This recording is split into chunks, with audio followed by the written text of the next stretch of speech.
From Hollywood, Vinnie Barnes in The Unexpected. The unexpected. The Unexpected.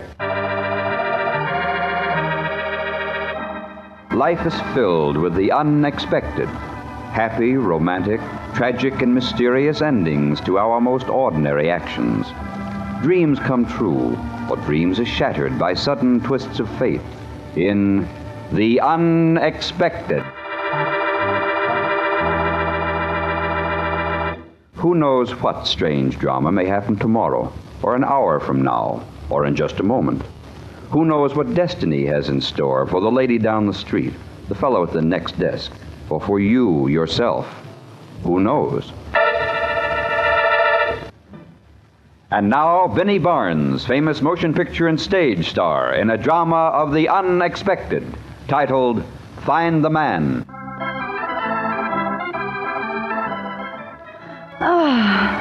School was over for that year. Another 9 months marked off the calendar. 3 months of vacation and then school again. But not for this teacher. No, I'd made up my mind. By next fall, I'd be lighting pipes instead of sharpening pencils, hunting for collar buttons, not examination questions, and laying out bedroom slippers rather than planning lectures. Yes, by next fall, I'd be a different woman. Cora, is that you? I guess so. A little late. What were you doing? Buying a bathing suit. Oh, I'd like to see it. Here it is. In that little package? Oh, it's that kind of a bathing suit. Say, what are you up to? Up to? You know very well what I mean. You're planning something.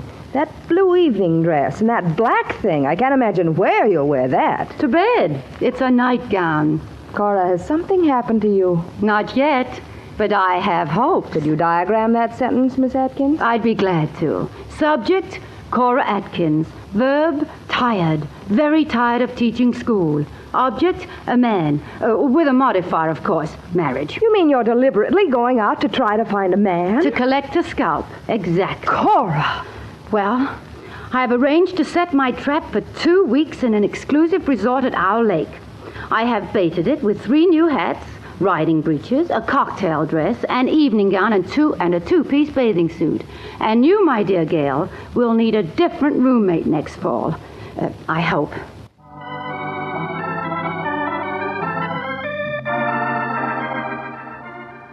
The Hoot Inn was large and expensive. The meals were atrocious. The beds were hard and lumpy, but there were men. Lots of men. However, there was also competition. Oh, I just adore this place. It's simply marvelous. Don't you all think so, Miss Atkins, honey? That was Maybelle. She was blonde, petite, wide-eyed, a clinging vine with the strength of a boa constrictor. And she had a way with men, particularly my men. On the first day, I pulled on my riding breeches, strode down to the stables, and flicked my shiny leather whip at Stephen Martin, a handsome stockbroker from Cleveland. Why, yes, Mr. Martin. I really do believe I'd enjoy a canter this morning. They say that the view from Elk's Peak is simply breathtaking. Oh, Stevie, honey lamb, I've been looking all over for you.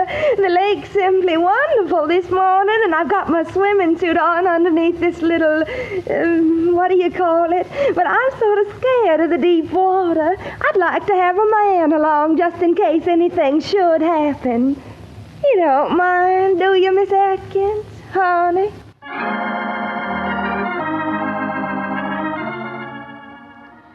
That night, I had arranged a charming foursome of bridge. An elderly couple from Boston, a scholarly young archaeologist from Albuquerque, and my new cocktail dress. The cards were dealt, the hand was bid. The archaeologist was digging deep within my eyes when suddenly someone trumped my king. Oh, Clifford, I'm so so glad you're dummy. A little group of us are planning to drive into town for the Saturday night dance, and we've just got to have your car. You'll be a sweet potato and take us in, won't you, Clifford? Oh, now don't you other folks fret. I've arranged for dear old Mrs. Pinksome to play instead. She just adores bridge. I had saved the blue evening gown for the hotel dance on Sunday night. All else had failed, but blue was my most flattering color. Tony Ginkus was a professional football player with the Tallahassee Goats. As we danced, he held me in his arms like a pigskin, and I waited for the first forward pass.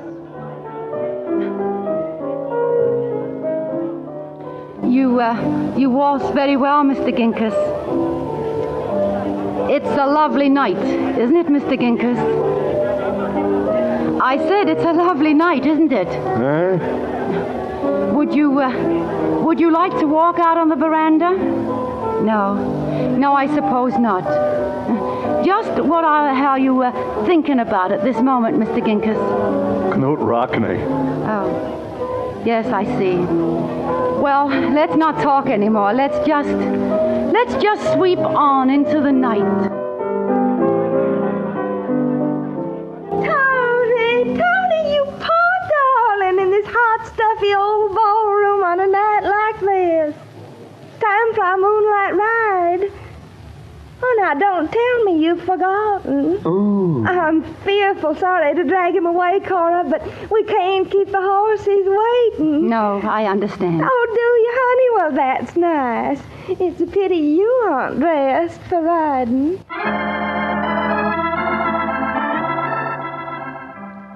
The first week at Owl Lake was over. My wardrobe and I were exhausted. The following Monday, I put on an inexpensive black print dress that Dean Wilson had approved, walked out to the veranda and buried my hopes behind MacDougall's development of the 19th century British novel. Good morning. Why, hello. Am I interrupting you? No, not a bit. Sit down, won't you? Well, thank you. You're Cora Atkins, aren't you? Why, yes. Yes, I am. How did you know? I asked. Oh. I'm Max Thompson. Why, how do you do, Mr. Thompson? You know, I've been watching you for the last week. But today you seem somehow more approachable. More like the sort of woman I'd like to know. But perhaps you'd care to join me. I was just heading up toward Elks Peak. I hear the view is breathtaking.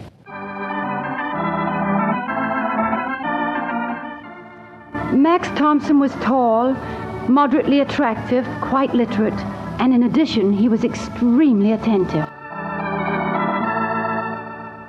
However, there were two questions about him that needed answers. A, was he single? And B, how would he react to Maybelle?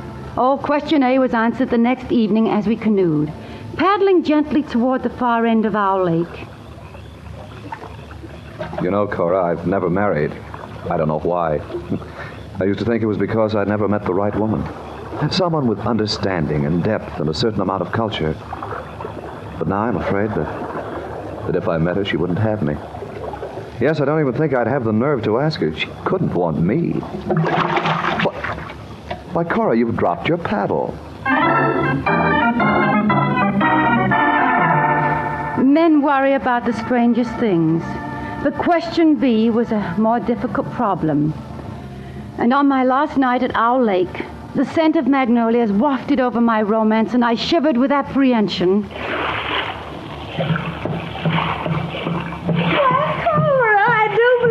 With that nice Mr. Thompson. I've heard all about him, but you know, I've never met him.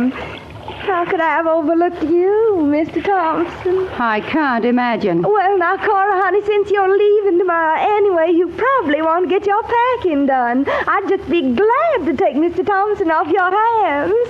We ought to get better acquainted. Don't you think so, Mr. Thompson? I'm very sorry, Maybelle. Yeah. I have something to discuss with Miss Atkins. Maybelle melted away, and I sat quite still, relishing my moment of triumph. Cora, my dear, this is really a serious moment for us both. We have such a great deal in common. We've had so many wonderful moments here this past week. And they can continue. They should continue. Oh, Cora, they must continue.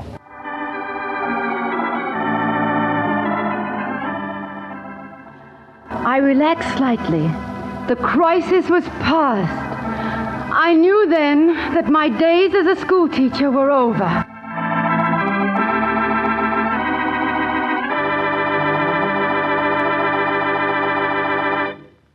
You think the story is finished, don't you? But wait. Fate takes a hand. Wait for the unexpected.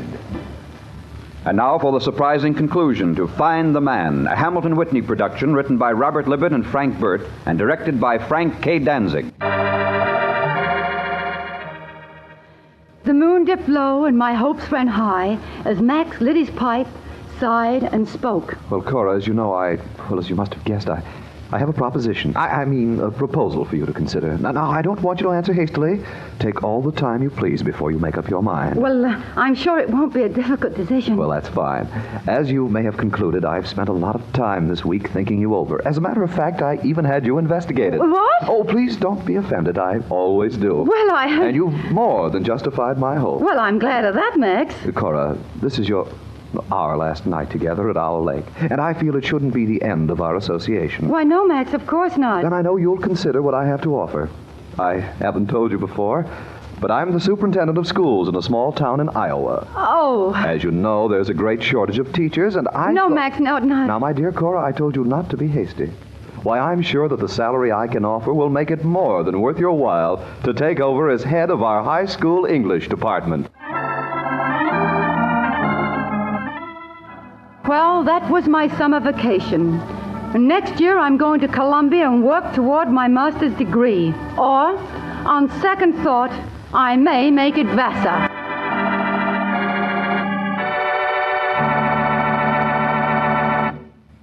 Find the Man starred Benny Barnes. Listen in again soon when another of your favorite motion picture stars meets the unexpected.